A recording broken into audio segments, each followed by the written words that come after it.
Sumugod ang mga operatiba ng PNP Anti-Kidnapping Group sa isang bahay sa Sitio Feliza, Angeles City sa Pampanga nitong Sabado.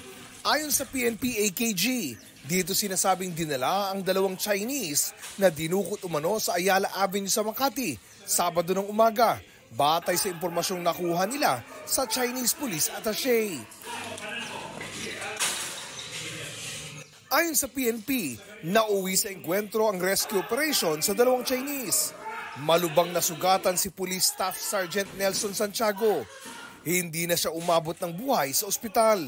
Sugatan naman si Police Master Sergeant Eden Akad. Ligtas namang na-rescue ang dalawang biktima na ayon sa PNP ay hinihingan daw ng kidnappers ng tig 500,000 Chinese yuan o katumbas ng 8 million pesos. Naaresto ang dalawang suspect na ayon sa PNP ay mga Chinese national.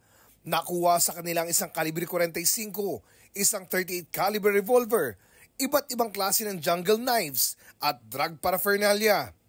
Naharap ang dalawang Chinese suspects sa reklamong kidnapping, serious illegal detention at illegal possession of firearms. Wala pang pahayag ang dalawang inaresto na kasalukuyang nasa anti-kidnapping headquarters.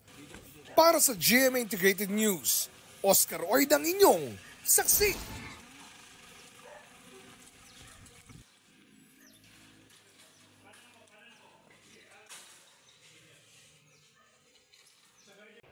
Mga kapuso, sama-sama tayong maging saksi. Mag-subscribe sa GMA Integrated News sa YouTube at para sa mga kapuso abroad, samahan niyo kami sa GMA Pinoy TV at sa www.gmanews.tv.